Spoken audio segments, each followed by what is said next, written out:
shoot it low, kill the flow. Ruin myself out on the notion. I make it warm, watch the sun sink behind the trees with the keys to the kingdom.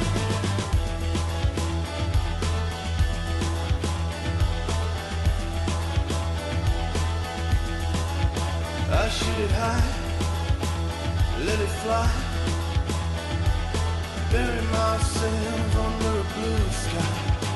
I see a skin, make it clean, drowning blue rivers and I'm muffled sky.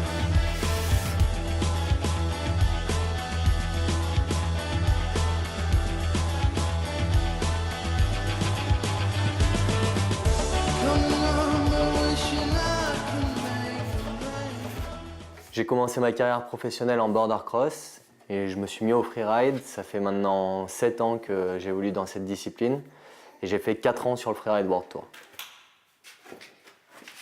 Après une grosse chute sur une étape du Freeride World Tour aux États-Unis, je me suis blessé gravement au genou.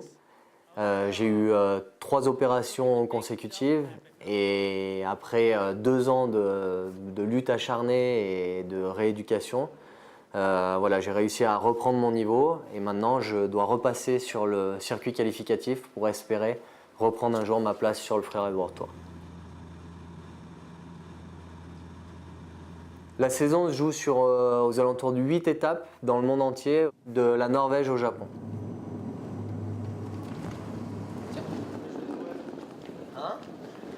Aujourd'hui, direction Jasna en Slovaquie. Cette année, je vais voyager avec mon pote Guillaume Ruel, Guigui. C'est un ami d'enfance. On est tous les deux originaires du Vercors. Règle numéro 1 avec Ludo, toujours écarter les lits. On sait jamais. Pauvre con.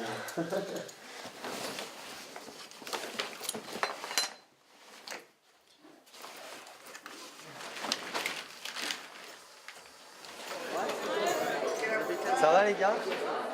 Ah oui, putain, t'as des couleurs. Sur chaque étape, on se retrouve avec des riders du monde entier, aussi bien de Nouvelle-Zélande, d'Espagne, de Norvège. Et c'est vraiment une petite communauté qui se retrouve d'étape en étape. On retrouve toujours les mêmes personnes, c'est vraiment un groupe très fermé de riders qui partagent la même passion, le freeride.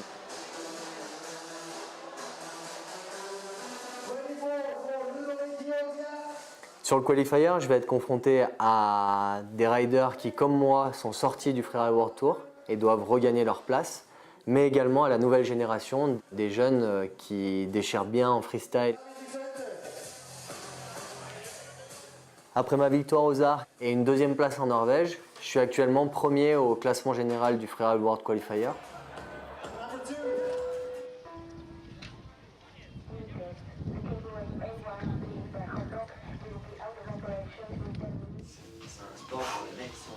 Et tu vois, très important. Étirement, aller le plus loin possible.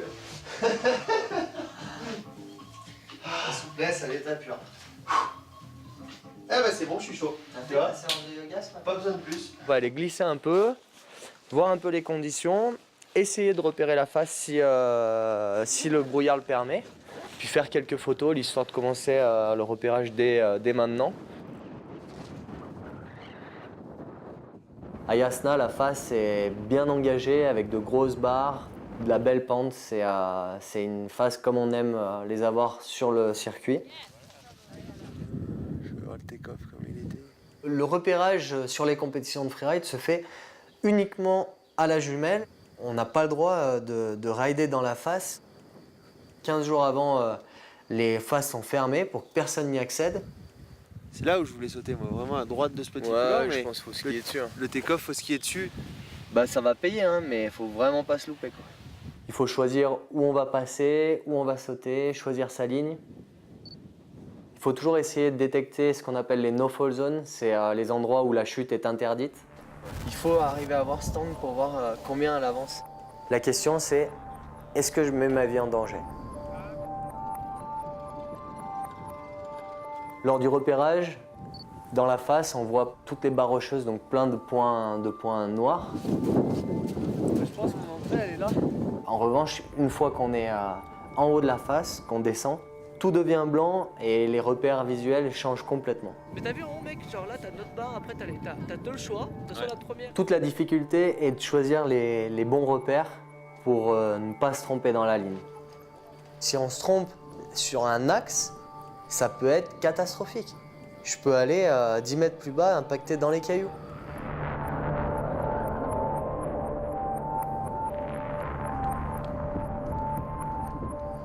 Le repérage, pour moi, c'est 70% du job. Et c'est ce qui permet de rider à grande vitesse les faces comme on le fait et pas se poser de questions. Quand les gens nous regardent à la télé et ils disent « Ah mais tu fais du freeride, mais vous êtes complètement cinglé ». Non, on n'est pas complètement cinglé. Je suis tout sauf cinglé et je suis juste hyper professionnel dans ce que je fais. Je mets tout en place pour prendre le minimum de risques. Donc tu traverses là-bas, tu sautes la première type, là tu fais la première en double. Ouais. Après tu reviens, tu traverses la combe, tu reviens. Tu sautes tout de suite le petit caillou là, enfin qui est peut-être pas si petit que ça. C'est bon, je vais arrêter de cogiter. Allez. Au niveau de la pression sur une course, c'est le matin dans ma chambre d'hôtel, je pense que c'est là où j'ai le plus de pression, où j'ai la gorge qui est nouée, j'ai du mal à déjeuner. On a l'impression, les matins de course, de ne pas avoir les jambes suffisantes pour plaquer notre run. C'est incroyable. Intérieurement, c'est très compliqué à gérer. C'est très fatigant. Cette montée d'adrénaline, si elle est trop importante, peut être néfaste et négative. En revanche, si on arrive à la gérer, et plus on va essayer de le gérer correctement, mieux ce sera, parce qu'on perdra beaucoup moins d'énergie.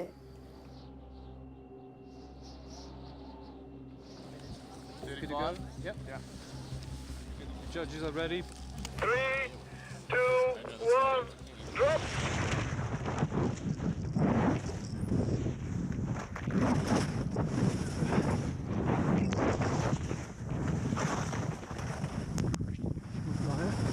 Enculé, c'est pas du tout comme c'était prévu.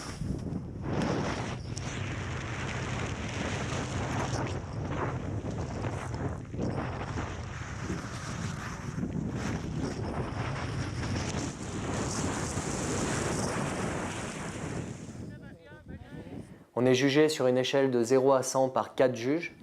On part tous sur une note de base à 50 et en fonction de notre ligne, les juges montent ou descendent le curseur. Les gros sauts de barre, les tricks, voilà, la fluidité vont faire monter le curseur.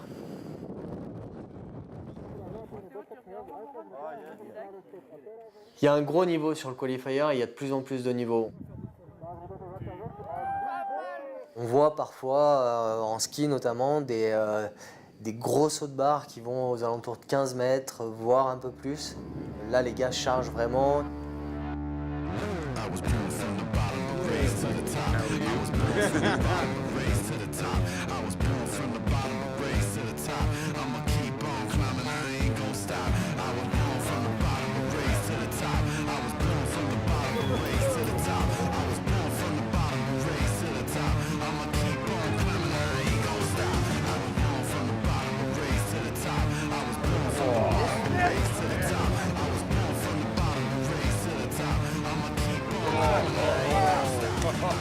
C'est de gros risques qui sont pris, donc si ça plaque, ça paye vis-à-vis des juges.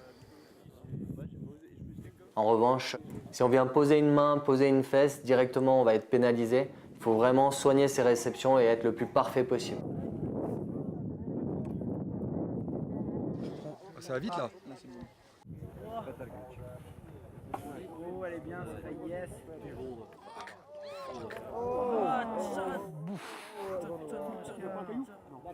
C'était bien là. Il a tout posé, les bâtons et tout. C'est énorme quoi. Yeah, he's fine. Le danger, il est omniprésent. Dans notre sport, c'est un sport extrême et on sait que tout peut arriver. En compétition, Tout est fait en sorte pour que les risques soient vraiment limités au maximum. Il y a des hélicos qui sont prêts à décoller en cas de gros pépins. Il y a des rescues dans la face. Il y a 50 riders qui sont prêts à dégainer leur sonde, leur pelle, leur harva pour aller chercher la personne dessous. En compétition, c'est là où on prend le moins de risques.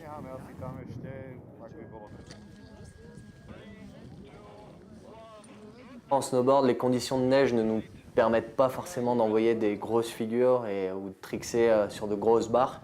Donc là, on va chercher vraiment la fluidité, la rapidité dans les lignes. Ce qui paye, c'est vraiment d'enchaîner les sauts avec le plus de fluidité possible. Voir les doubles barres, même triple barres, ça c'est vraiment quelque chose qui score à tous les coups.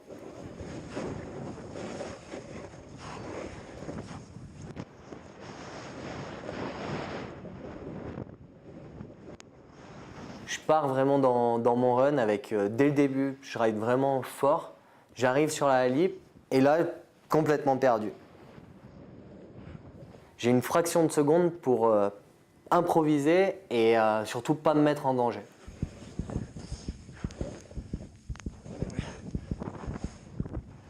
J'étais tellement déçu. J'ai complètement loupé ma course.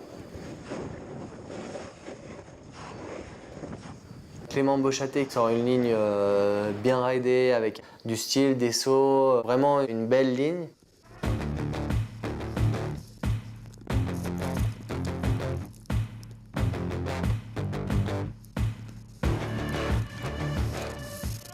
His brother, Carl Regler Eriksson. Both of them twice on stage in 2 years. And the first place snowboard man, Szegedi Asphalt in 2017, goes to Clément Beauchâté. Je voulais pas montrer ma ligne. Sur l'étape de Jasna, je termine 5e. Clément, avec sa victoire, passe 2e. Pour l'instant, je garde la tête du classement général.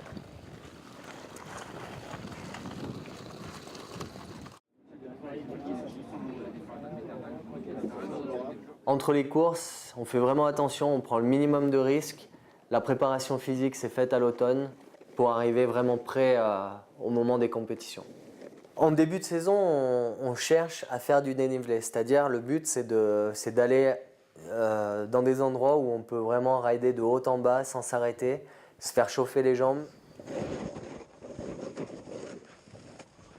Même si les conditions ne sont pas bonnes, on va aller dans des bosses, dans de la poudre, dans des endroits où il y a des cailloux, dans de la glace. Il faut reprendre vraiment cette capacité à bouffer du dénivelé pour qu'en course, après la minute de run, ce soit du gâteau. Avec mon passé de border cross, j'ai vraiment cette habitude à me préparer mes saisons de manière très rigoureuse. C'est-à-dire que je suis à 5 entraînements semaine avec voilà, des séances qui sont quand même bien poussées. Tout au long de la préparation, on garde vraiment en tête le but final, c'est-à-dire de pouvoir sauter des grosses barres et de plaquer vraiment solidement nos réceptions pour marquer le plus de points possible lors des compétitions. On voit énormément de figures de plus en plus dans les phases sur les compétitions de freeride avec voilà, des freestylers qui arrivent, la jeune génération qui sait trickser. Et donc nous, les anciens, on est obligés de se mettre à la page et il faut aller travailler nos gammes, d'aller un peu s'entraîner dans les snowparks et de faire de plus en plus de freestyle. Backflip, front flip, 360, les grabs, travailler les beaux grabs et tout. C'est pas du double cork ou autre. Plus je vais aller me mettre la tête en bas, plus au moment où je vais arriver sur ma barre rocheuse, je vais envoyer mon backflip. J'ai beaucoup plus de chances de le plaquer, de savoir où je suis en l'air. C'est des repères visuels qui se travaillent. De t'être mis des gros vols un peu à l'image de ce que je pouvais faire avant en border cross. On arrive sur ces sauts qui sont quand même relativement importants à 7, 8, 10 mètres en freeride. Et on se retrouve avec une aisance en l'air parce qu'on s'est entraîné. Dans les entraînements, il faut vraiment se discipliner. On n'a pas d'entraîneur, pas de fédération, donc c'est vraiment nous qui gérons entièrement notre saison. On gère de A à Z, on gère nos voyages, nos compétitions, nos réservations d'hôtels.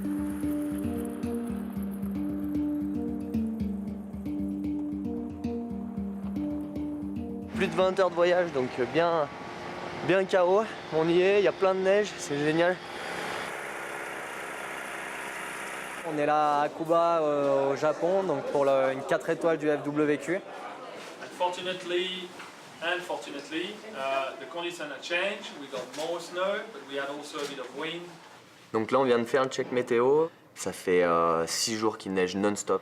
Donc niveau sécurité, etc., c'est un peu compliqué. Je pense que le World Tour font vraiment tout pour arriver à trouver une solution pour qu'on court. Maintenant, en attendant, ça nous permet de rider non-stop. On se gave de poudreuse, c'est parfait. Tous les matins, il y avait 50 de fraîche. Il est tombé en 7 jours 4 mètres de cumulé.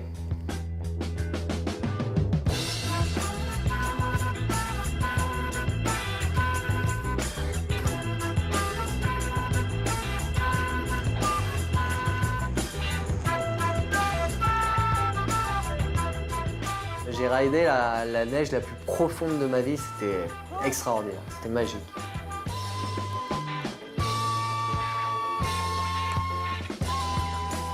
Sur une journée, on est passé à un endroit le matin, on a ridé et vers 13h, on est repassé à cet endroit, il n'y avait plus nos traces, ça avait recouvert nos traces. Et on a refait des traces au même endroit dans la même journée. Et ça m'est pas arrivé souvent dans ma vie.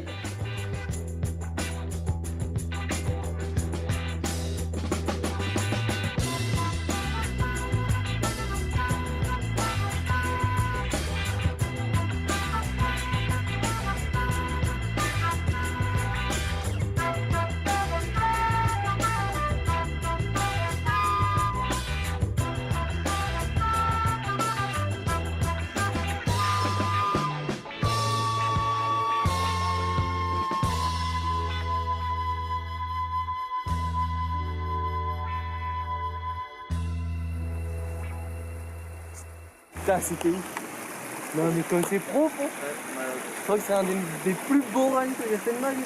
Ouais, c'est clair. Ah, mais... Donc là, on est sur une période de Weather Day, ce qu'on appelle Weather Day, c'est-à-dire qu'on est vraiment en attente de nouvelles tous les jours sur la compétition. On attend les nouvelles du World Tour. J'espère vraiment qu'on va pouvoir faire cette compétition et que le beau temps va être de la partie dans les prochains jours. C'est vrai que la fatigue s'accumule, donc on garde en tête qu'on peut courir prochainement. Donc on essaye de manger équilibré le soir, de bien se reposer, de faire des bonnes nuits.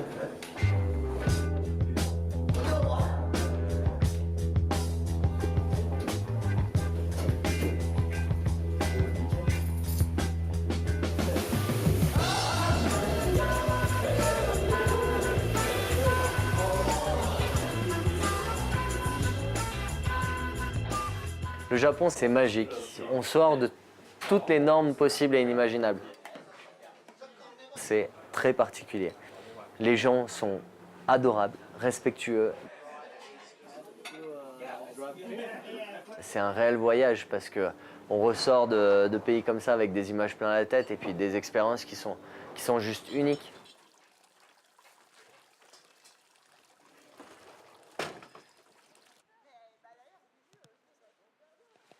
Ils avaient une face qui était parfaite, sauf qu'avec ces quantités de neige, avec une base un peu dure, la moindre mine ou quoi, ça partait et c'était trop dangereux. Il y avait une option, c'était en très basse altitude, dans les arbres. Atterrir après le dernier sapin. Pour arriver à quand même faire la compétition. Ça n'a rien d'une phase de freeride, mais les riders, on s'est dit, il faut que cette compétition se fasse. Première compétition de freeride sur le sol asiatique.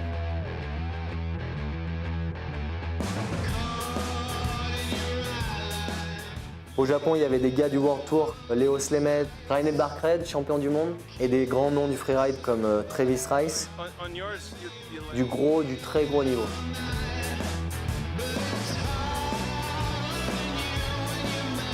It's crazy, it's so many crashes. It's unusual. Là, il a ouvert total. Hein. Ah, mais il a même pas essayé de tourner un peu plus. Bore it straight through them and stomp it.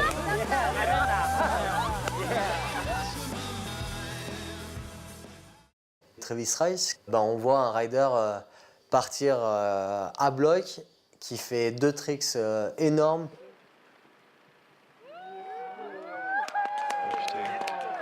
Le niveau, il est vraiment très très élevé. I didn't know that. Competed with him on the World Tour. Moi, je pars plein gaz, à bloc. J'ai de la neige qui montait, qui me collait au masque. J'ai été un peu dépassé par les événements et voilà, j'ai complètement loupé ma course. Too much snow, it's crazy. David Vincente from the Basque Country. David, il va chercher une ligne où il va beaucoup plus chercher le plaisir, à aller trickser, à jouer avec le terrain. Almost a natural little half pipe. Yeah.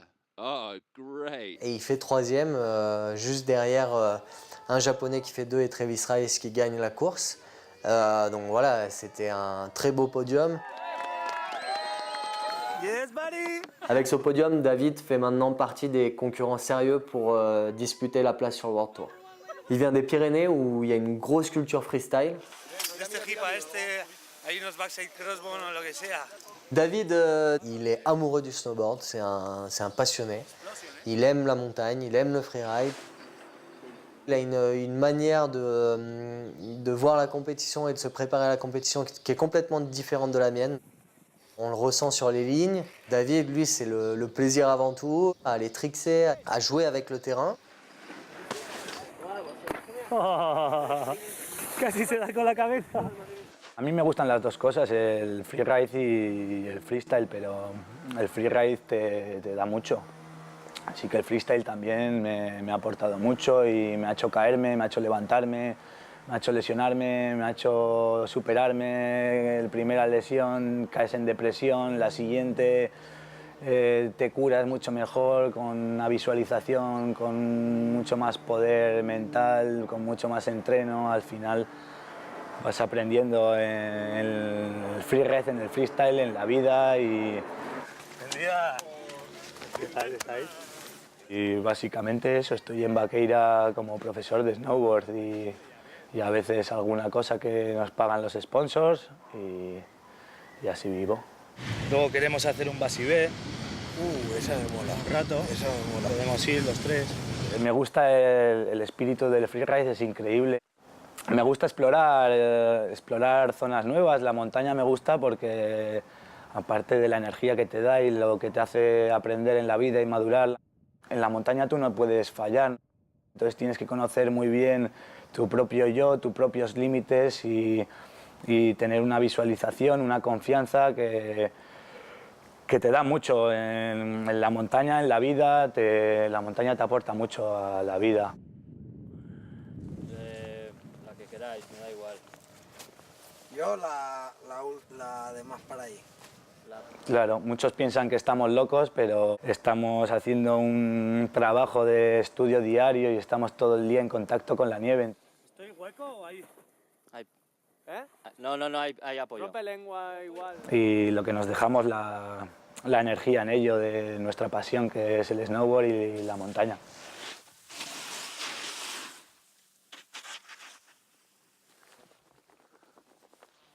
El freeride al final estás tú en la montaña. Hemos tenido buenas decisiones, pero en el freeride no te puedes equivocar. Ahora cuidado, no caer. 10 años, un amigo de Mikel se ha caído, ha pisado el windlip y se ha caído y ha muerto. Sí, por aquí. Sí, aquí hay que tener cuidado. No pienso en la muerte, no tengo miedo de la muerte, es algo que llegará y será el eterno descanso que nos tiene que llegar a todos. Escalada sin cuerda, natural. ¿Está todo bien, Vincent?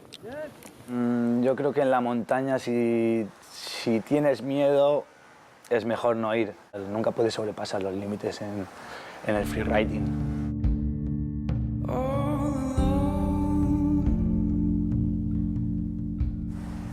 Tenemos amigos muertos en la montaña, convivimos con ellos, les tenemos presentes. Amigos con los que compartimos muchas cosas.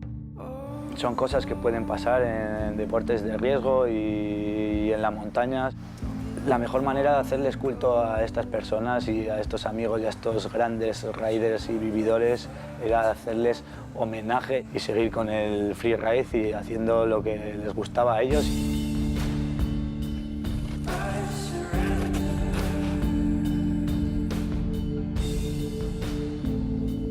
On est borderline, on a tous envie de sortir de notre zone de confort, d'aller se mettre un peu dans la pente raide, d'aller sauter un peu plus gros que ce qu'on est capable. On est tous dans cet esprit-là.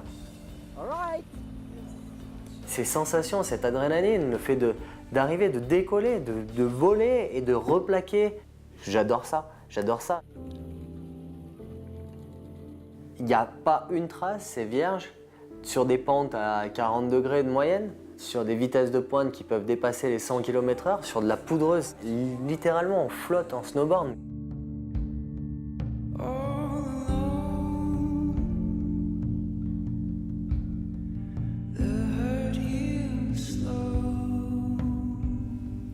Franchement, la peur, c'est...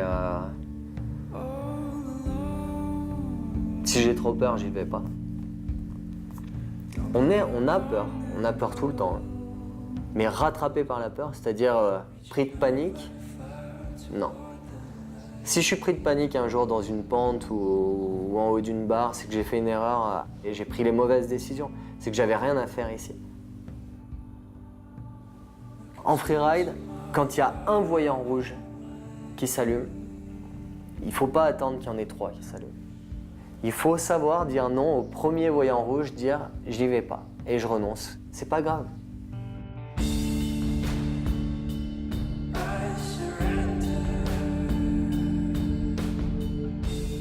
Dans une année, on est peut-être 150, 200 jours en montagne. On s'expose tous les jours. Dès qu'on part de la maison, on s'expose. Si on ne s'achète pas une conduite, la carrière peut s'arrêter assez vite.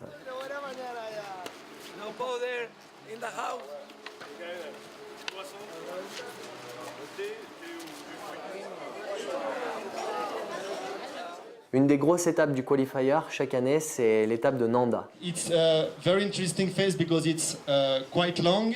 There is a lot of options, not many lines, of course, but there is a lot of possibility of features. But honestly, I'm sure you're going to have a lot of fun because it's a beautiful phase. Mes concurrents avaient la pression du fait qu'il leur restait que 2 compétitions pour me ravir la première place. Enfin, moi, j'avais bien la pression aussi. Hein. On avait des qualifs pour Nanda avant d'aller à la finale. Et phase de qualif, au meeting, ils nous disent bon bah écoutez, là faut rider peut-être comme si c'était une finale parce qu'on n'est pas sûr de rider la phase de finale. Donc si après-demain on peut pas rider la phase de finale, on prendra les résultats de la qualification. Donc là à ce moment-là, tu te dis putain, je fais comment, je ride comme si je voulais essayer de faire un podium, donc je ride à fond, ou alors je ride comme si je voulais juste me qualifier et j'essaie d'assurer pour pas tomber. Là c'est dur hein, parce que quand tu as une place sur le World Tour qui se joue, faut pas déconner quoi. Et moi je me dis que quoi qu'il arrive, faut essayer le podium de toute façon. Et nous, on est là, quoi qu'il en soit, à la Nanda Freeride au fond du plan des fous pour ces qualifications, messieurs, dames. Et on s'attend à une journée de folie demain. Allez. Pour les skieurs, une dizaine de riders peuvent encore prétendre à la montée sur le Tour. La tension est palpable, il va falloir envoyer du gros pour se qualifier. And my dreams all fade away. I have burned my tomorrow, and I stand inside today, at the edge of the future, and my dreams all fade away.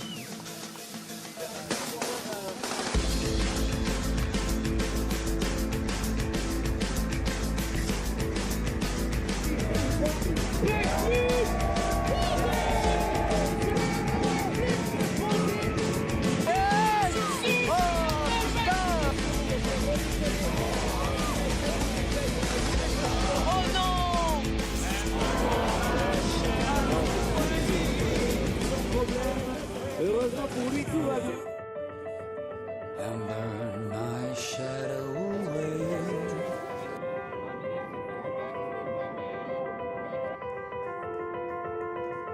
And burn my shadow away. Au début, la neige est bonne, mais après, c'est changeant et ça devient vraiment dur à rider. Il va falloir être vraiment solide sur les réceps, parce que du fait que ce soit croûté, le moindre écart, c'est la chute assurée. Mes concurrents directs, ceux avec qui je jouais le classement, ils ont engagé de manière conséquente sur ce run de qualification. Certains riders ont pris la décision d'envoyer coûte que coûte en se disant je ride comme si c'était une finale.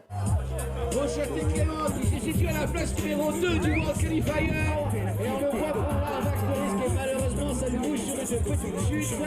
Rochette, allez, on est là pour toi. J'essaye de faire un run pour viser le podium et je tombe 2 fois dans mon run. Donc ouais, ça m'a un peu déstabilisé cette histoire de qualification. Ouais. Ça a pas bien marché pour moi ce coup-là.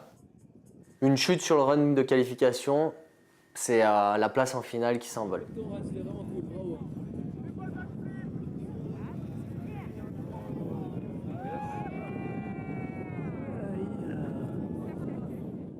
C'est à mon tour de rider. Le but, c'est vraiment d'être solide, rapide et ne pas chuter pour arriver en bas et passer en finale.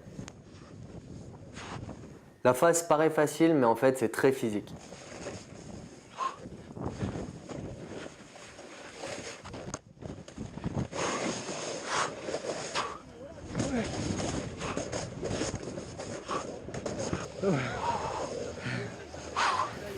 Eh ben, bon voilà. J'ai gagné les qualifications. Ça n'a pas vraiment d'importance parce que le but, c'est d'aller gagner la finale.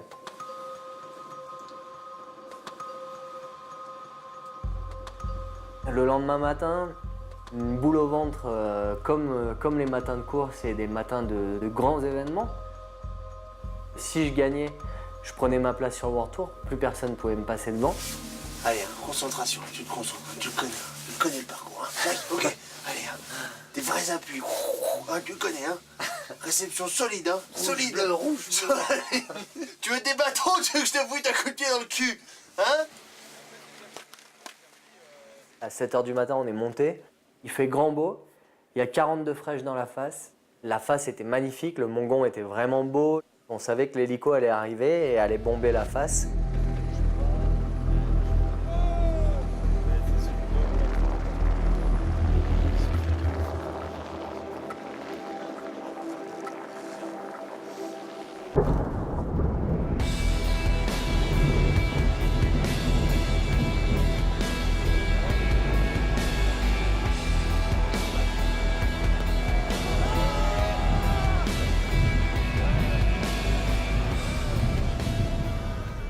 Voir une face entière descendre comme ça avec l'aérosol, c'est impressionnant. On se retrouve en un claquement de doigts à dire tout est fini. Regarde, ils vont recharger, je pense. Tout s'arrête, on va pas courir aujourd'hui. Il y a tout qui redescend. Là, tu te tournes, tu vois tous les riders déçus. Et là, tu vois les gens du staff se mettre à pleurer. Et on fera pas la compétition pour la première fois en 11 ans de compétition. Mais ils ont pris la bonne décision. Passer la sécurité avant tout, mettre des charges dans cette face. Il s'avère que le manteau cette année était très instable, il y avait du gobelet en dessous. C'est tout descendu. Et tous les riders ont dit merci à l'organisation et merci d'avoir préservé la vie des riders. Parce que clairement, sur une réception de bar, à un moment ou un autre, la face descend avec un rider dedans. It's time for the first place, ladies and gentlemen. Anna Cole, Guyonilla, Ludovic, faites des bruits, 242 points. Du fait que la finale ait été annulée, la règle, c'est on conserve le classement des qualifications. En revanche, on déclasse la course d'une étoile et elle se retrouve classée en 3 étoiles. Donc au final, ça change tout. Cette victoire m'a rapporté que 1100 points. Donc maintenant, tout va se jouer en Autriche sur la dernière 4 étoiles de la saison.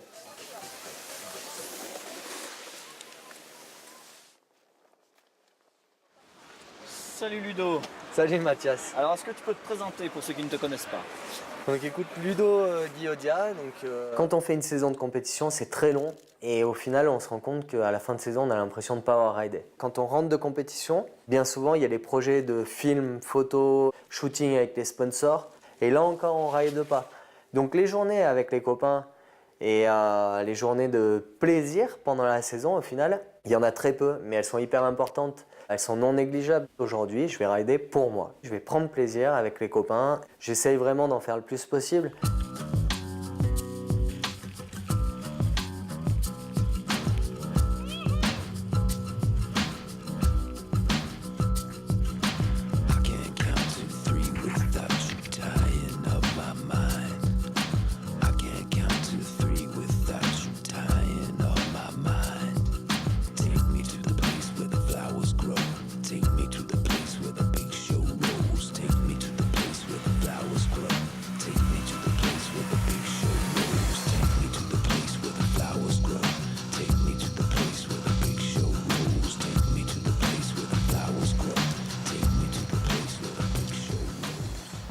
y vi que iba a nevar 1 metro. Vamos al Saboredo, vamos a hacer una excursión. Fuimos al refugio de Saboredo. A mí lo que más me gusta es compartir experiencias con amigos. Al final son relaciones, aventuras muy profundas que te ponen la piel de gallina. De colegio, ¿sabes? Profesional. ¿Dónde está Randa? Son muy buenos momentos que se comparten y buenas relaciones y es la energía esa lo que te hace disfrutar muchísimo de este deporte. Se podría decir que la montaña es una historia de amistad y de confianza y de vivir varias vidas en una vida.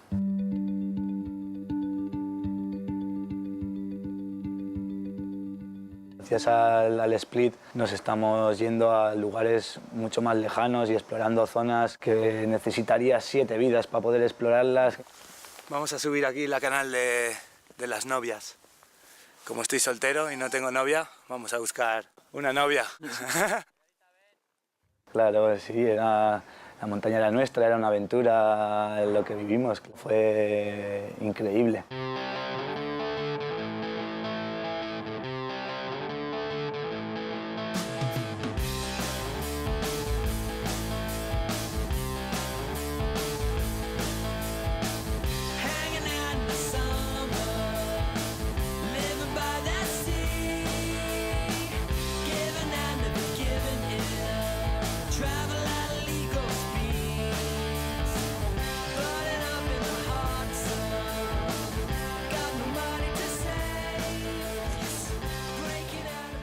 La esencia de freeride es cuando nieva y vamos todos con una motivación, una sonrisa, una energía y juntos puedes llegar a motivarte a hacer, claro, cosas grandes y a disfrutar muchísimo del día.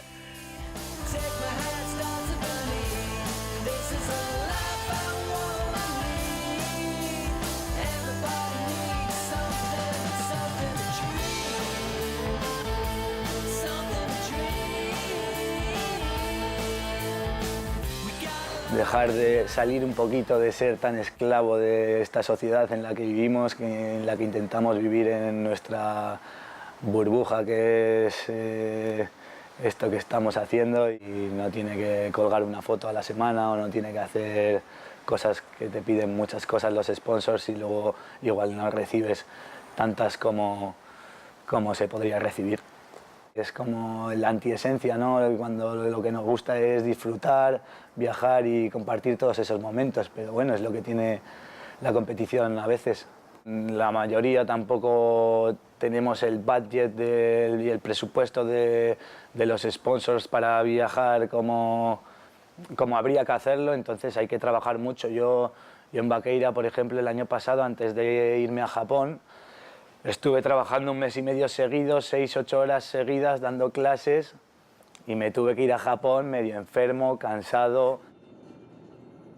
A las competiciones es caro ir, si vas a un hotel es muy caro, claro, entonces muchas veces ya compartimos coche, hacemos BlaBlaCar, intentamos ir en grupo para que sea mucho más barato a las competiciones. Une saison sur le Freeride Qualifier, c'est vraiment cher. L'inscription à la compétition, les déplacements sur les compétitions dans toute l'Europe. Après, tu as le logement sur place, suivant la station où tu es, ça coûte vraiment cher. Moi, j'avais calculé plus ou moins une saison de qualifier, ça revient à 10-12 000 euros, je crois, quand même. Faut bosser entre les compètes, quoi, t'as pas le choix. La bleue, là, que je t'ai montré. Au niveau des sponsors, tu peux trouver facilement, je pense, du matériel, que ce soit pour des boards, du matos, des fringues. Mais par contre, trouver du budget, c'est vraiment dur, je pense. Ou alors, il faut être vraiment bon en marketing. Maintenant, les marques, ils cherchent des followers sur Instagram, des followers sur Facebook. Ils veulent juste ça, visibilité sur les réseaux sociaux. Les compètes, ça passe après, quoi. Ça fait chier. Moi, je suis meilleur dans les compètes que sur les réseaux sociaux, putain. Faut être tout le temps sur son téléphone, tout le temps prendre des photos à droite, à gauche. Et ça, si t'es pas dans ce spirit-là, c'est dur à acquérir.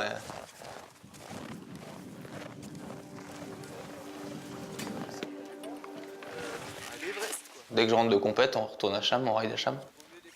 Même si les conditions elles sont pas extraordinaires, qu'il n'y a pas 50 de poudreuse, un rider il doit être bon partout. Il doit pas juste être bon dans de la poudreuse pour faire des belles images. Dans une phase, c'est clair que tu peux très bien avoir une partie qui est poudreuse, une partie qui est glace, et tu peux te faire surprendre et te retrouver dans de la trafole quand tu es peut-être à 50 km/h. Il faut savoir y contrôler ça. Donc c'est clair qu'il faut s'entraîner dans toutes conditions, quoi.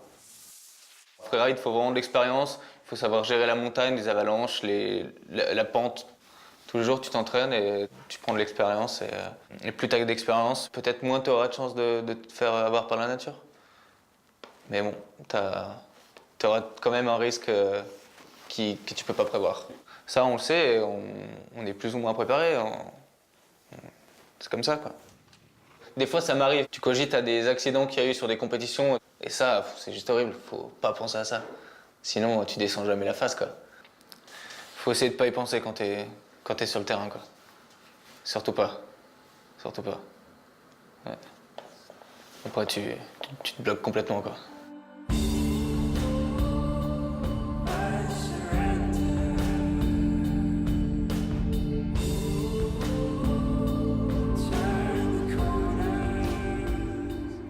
En Autriche, l'enjeu était très important. Le but, c'était d'aller gagner cette course pour remonter sur le World Tour.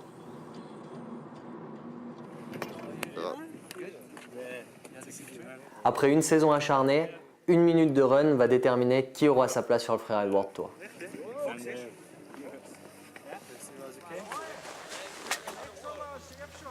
Elle va pas être facile à se repérer cette fast, mais ça va aller. Sur cette finale, j'ai été dans ma bulle tout le long. J'ai tout fait pour me mettre en condition et faire en sorte que les choses se passent comme je le voulais.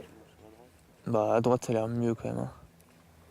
Parce que dessous, ça a l'air galère à rider. C'est pas facile cette face. Hein. On s'est retrouvé sur une phase qui était un peu tout en travers. Il fallait partir d'un point gauche pour arriver à un point droit. Donc ça, suivant si t'es regular ou goofy, c'est pas facile. Ça veut dire que tu vas peut-être sauter des barres et un peu replaquer sur les talons. Mais au final, bah voilà, il faut choisir sa ligne en fonction de ça, essayer de sauter des barres où t'es dans l'axe, pas trop engagé pour pas trop prendre de risques, pour pas tomber, mais suffisamment pour pouvoir scorer, marquer des points. C'est bien. Moi, il y a un truc qui me fait peur, c'est le kicker dans le couloir, parce que là, tu vas prendre du gaz, tu vas prendre du speed, et il va falloir ralentir là. Et puis la dernière barre, elle est vraiment engagée. Je sais pas si elle passe bien. Ça y est, c'est fait. On rentre à la maison. Alexandre Alfano. 39. 39. Number 49. 49. Next one is Ludovic Piotia. Number 37. Voilà, la journée est finie, ça a été une longue journée.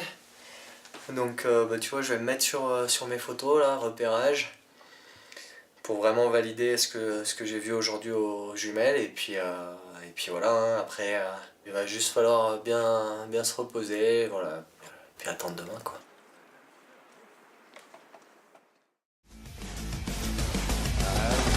My tomorrows, and I stand inside today at the edge of the future, and my dreams all fade away. I have burned my tomorrows, and I stand inside today at the edge of the future, and my dreams all fade away and burn my shadow away.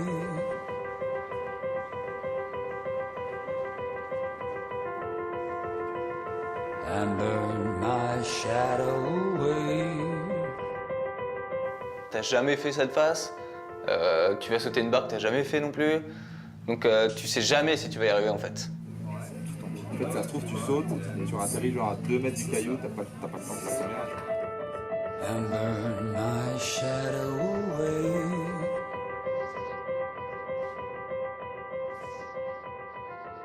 C'est dur, hein, c'est là que c'est le plus dur. Hein, il faut aller pousser le plus possible ta zone rouge, mais en même temps garder une petite marge de sécurité si jamais tu fais une petite erreur. Et des fois, cette marge de sécurité, tu l'as pas. Tu te dis là, si je tombe, là, je suis mort. Donc là, c'est zéro erreur. Faut aller dans ta zone rouge, mais pas la dépasser, quoi.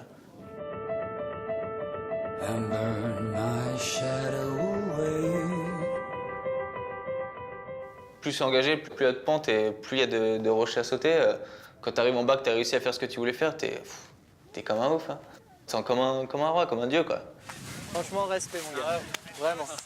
Il y a vraiment un gros respect au sein de cette petite communauté. Si quelqu'un fait un beau run, on va l'applaudir et on va aller en bas de la face, le féliciter, même si c'est un concurrent direct, et lui dire « Putain, chapeau mec, t'as fait vraiment un beau run ». Voilà un peu l'esprit du freeride. C'est un sport individuel, mais on est vraiment sur une confrontation envers soi-même et pas envers les autres. And burn my shadow away.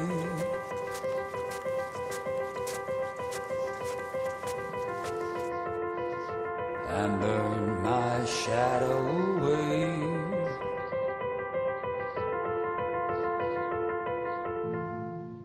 En fin de saison, tu as tous ceux qui jouent, ils sont obligés de claquer une victoire pour espérer monter sur le tour. Donc le niveau sur les dernières courses, mais il est juste incroyable.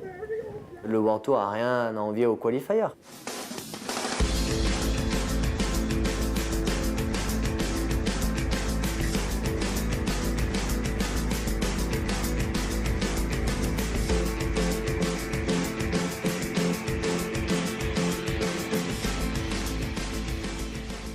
En compétition, l'adrénaline est encore plus forte parce que les décharges qui ont été sur cette minute de run, c'est juste indescriptible. C'est vraiment des sensations qui sont exceptionnelles et qu'on retrouve que là-dedans et c'est super bon.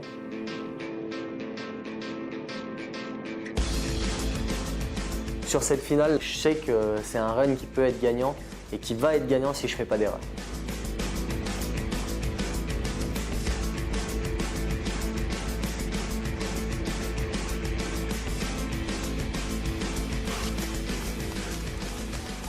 Et bon, un peu de pression, du coup, Ludo, il est pas tombé. Enfin, ici, il avait posé une petite fesse. Mais bon, c'est pas pour ça qu'il est pas sur le podium.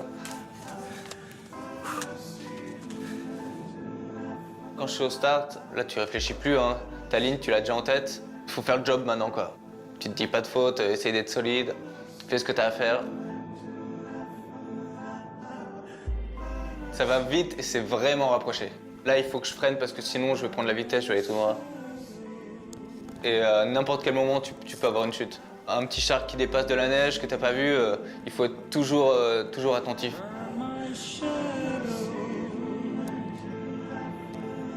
Bien, Clem. Bon, Vicente, il va là-bas, hein. Je sais qu'il va à gauche,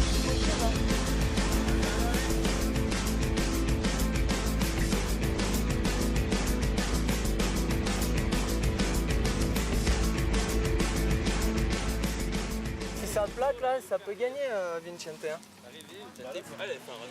Ah, il avait un run gâteau. Hein. Il fallait que je fasse un podium, absolument. Deuxième place ou première place même. Si j'étais deuxième et que Ludo était premier, ça passait pas. Pression. Moi j'ai trop l'impression, ça arrive. Putain, on avait le stress. Personne ne pouvait te dire qui était devant ou qui était derrière. Ça, tout le monde était incapable de dire qui avait fait un meilleur run. Donc vraiment, on a du stress. Pression.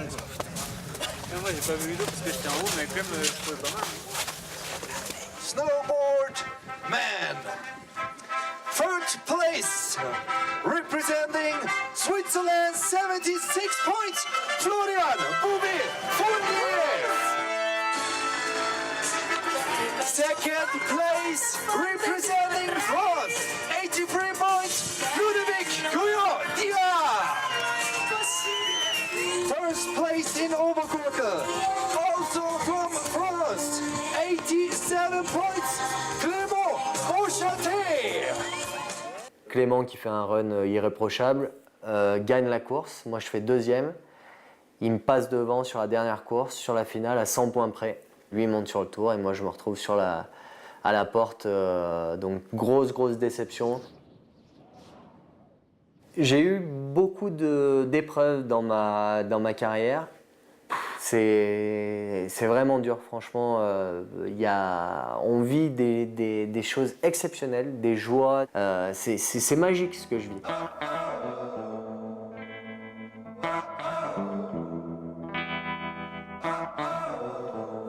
Maintenant, ce que j'ai vécu également dans ma carrière, les blessures, les déceptions, quand on a des rêves en tête et qu'en une fraction de seconde, il y a un genou qui lâche et qu'on part pour plus de 2 ans de galère, c'est hyper dur.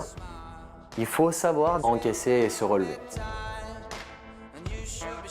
Ça me met encore plus la rage pour l'année prochaine. Je vais m'entraîner, je vais me préparer encore plus. Je vais vraiment faire en sorte de reprendre ma place sur le tour. Mettre tout en place pour aller claquer ce titre que j'espère depuis tant d'années. So come on, give me a try. We'll strap ourselves in and go flying over the white cliffs of Dover. It's true, I'm sober and I'm blue. Flying over the white cliffs of Dover into October looks like you.